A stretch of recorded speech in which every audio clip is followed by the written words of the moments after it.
محمد وعلى آله وأصحابه أجمعين. الحمد لله والصلاة والسلام على سيدنا محمد وعلى آله وأصحابه أجمعين. أما بعد فأعوذ بالله من الشيطان الرجيم. بسم الله الرحمن الرحيم. إن الله لا يخفى عليه شيء في الأرض ولا في السماء. بے شک اللہ تعالیٰ سے کوئی چیز چھپی ہوئی نہیں ہے، نہ کوئی چیز زمین میں نہ کوئی چیز آسمان میں. ان اللہ لا يخفى علیہ شیء فی الارض ولا فی السماء. بے شک اللہ تعالیٰ سے کوئی شے چھپی ہوئی نہیں ہے، نہ کوئی چیز زمین میں نہ کوئی چیز آسمان میں.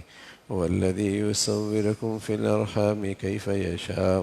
وہ ایسی ذات پاک ہے کہ تمہاری صورت شکل بناتے ہیں ارحام میں جس طرح چاہتے ہیں. لا الہ الا هو العزیز الحکیم. کوئی عبادت کے لائق نہیں بجز اس کے وہ غلبے والے ہیں، حکمت والے ہیں. وہ ایسی ذات ہیں کہ تمہاری صورت بناتے ہیں ارحام میں جس طرح چاہتے ہیں. کوئی عبادت کے لائق نہیں بجز اس کے وہ غلبے والے ہیں، حکمت والے ہیں. والذی انزل علیک الکتاب منہ آیات محکمات ہن ام الکتاب. وہ ایسی ذات ہے جس نے نازل کیا ہے تم پر کتاب کو، جس میں ایک حصہ وہ آیتیں ہیں جو کہ اشتباہ مراد سے محفوظ ہیں، اور یہی آیتیں اصلی مدار ہیں. وَأُخَرَ مُتَشَابِهَاتٌ. اور اس کتاب کا دوسری حصہ وہ آیتیں ہیں جو مشتبہ المراد ہیں. فَأَمَّا الَّذِينَ فِي قُلُوبِهِمْ زَيْغٌ فَيَتَّبِعُونَ مَا تَشَابَهَ مِنْهُ ابْتِغَاءَ الْفِتْنَةِ وَابْتِغَاءَ تَأْوِيلِهِ.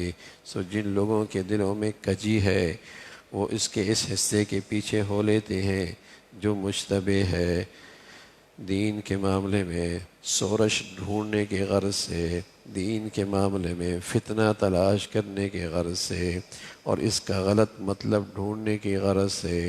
وَمَا يَعْلَمُ تَأْوِيلَهُ إِلَّا اللَّهُ. حالانکہ ان کا صحیح مطلب بجز حق تعالیٰ کے کوئی نہیں جانتا. نجران کا ایک عیسائیوں کا وفد حضور علیہ السلام کی خدمت میں آیا، اور آپ علیہ السلام نے ان سے خدا کے بارے میں، اللہ تعالیٰ کے بارے میں جو ان کا نظریہ تھا کہ 3 اجزاء سے مل کر ایک اللہ بنتے ہیں، ایک خدا بنتے ہیں. یا اولاد، یا اللہ کی اولاد بھی ہے. تو آپ علیہ السلام نے ان سے تفصیل سے بات فرمائی اور ان کے اس نظریے کی تردید فرمائی. یہ غلط نظریہ ہے، یہ غلط عقیدہ ہے. اللہ تعالیٰ اجزاء سے بھی پاک ہے، اور اجزاء سے بھی پاک ہے، اور ہر قسم کی اولاد سے بھی پاک ہے. اس کی ذات بھی کمال کی ہے اور اس ذات میں بھی کوئی شریک نہیں، اور اس کی ذات اس صفات بھی کمال کی ہیں، اور ان صفات میں بھی اللہ کا کوئی شریک نہیں ہے. نہ اللہ کی ذات کے اجزاء ہیں اور نہ اس کی کوئی اولاد ہے. تو یہ سورہ آل عمران عمومی طور پہ عیسائیوں کے اس غلط نظریے کی تردید ہے، اور مختلف انداز سے اللہ تعالیٰ نے اس میں ان کے اس غلط نظریے کی تردید فرمائی. اور اللہ کا صحیح تعارف اور بڑائی کا تذکرہ ہے کہ اللہ کی شان ہے کہ زمین پر کوئی چیز اور اس آسمان میں کوئی چیز اس سے چھپی ہوئی نہیں، قریب ہے یا دور ہے، وہ چیز چھوٹی ہے یا بڑی ہے، اللہ کے ہاں سب برابر. اللہ تعالیٰ کے ہاں سب برابر ہے. نہ کوئی چھوٹی چیز چھپی ہے اور نہ کوئی دور کی چیز اس کی نظروں میں دور ہے. اس کے نزدیک دور قریب ایک ہی بات ہے. بڑی چھوٹی ایک ہی چیز ہے، ظاہر باطن سب ایک ہی چیز ہے. اس سے کوئی چیز چھپی ہوئی نہیں. اور اسی کی قدرت ہے کہ ماؤں کے رحم میں وہ تمہاری صورت بناتے ہیں.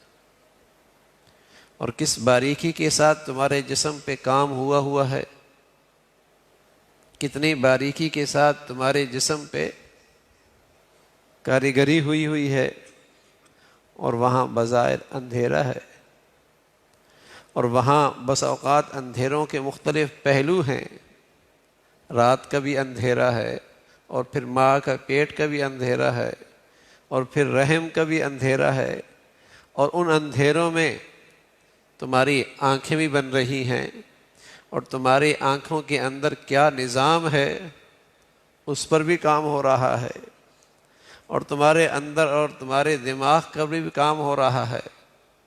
آج دنیا اس سلسلے میں جتنی ترقی کر رہی ہے سائنسی لحاظ سے، اللہ کے اس قدرت پر حیران ہوتی ہے، کیا اللہ کا نظام ہے، کس طرح اللہ کی شان ہے جو انسان میں نظر آتی ہے۔ اسے اللہ نے اپنے قدرت کا شہکار بنایا ہے، اور یہ سارا کام ان اندھیروں میں ہوا، یہ سارے نقش و نگار ماں کے پیٹ میں بنے، تو یہ اللہ کی قدرت ہے۔ اسی ذات ہے جس کا علم بھی کامل ہے اور جس کی قدرت بھی کامل ہے، اسی نے ماؤں کے رحم میں تمہاری شکل بنائی اور جیسا چاہا بنا لیا، جیسا چاہا بنا لیا۔ یہ تو اس کا کرم ہے کہ اس سے بہتر صورت بن ہی نہیں سکتی تھی۔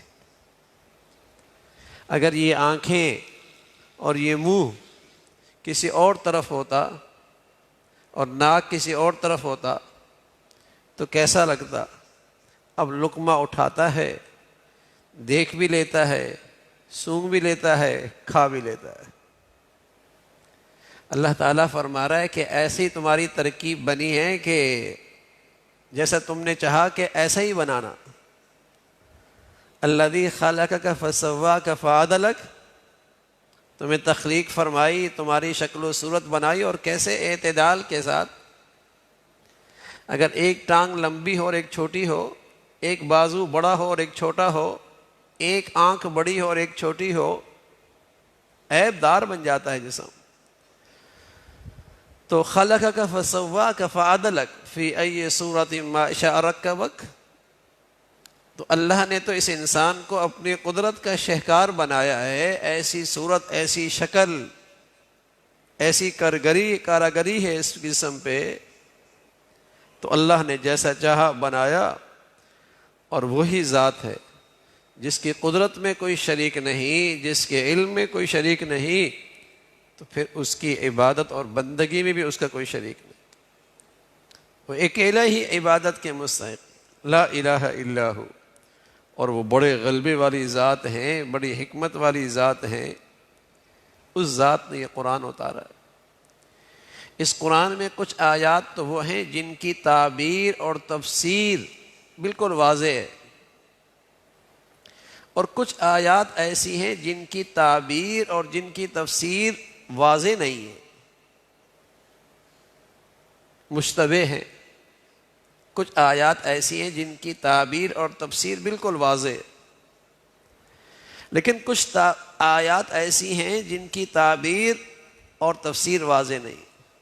جو واضح نہیں ہیں ان کا مطلب ان واضح آیات کو سامنے رکھ کر لیا جاتا ہے، اور وہی اصل ہے جو قرآن میں تعبیر کے لحاظ سے، تفسیر کے لحاظ سے بالکل واضح ہیں، اسی سے احکامات ثابت ہوتے ہیں، اور انہی کے ذریعے ان آیات کا مطلب بھی لیا جاتا ہے، مراد بھی لی جاتی ہے جو مشتبہ ہیں۔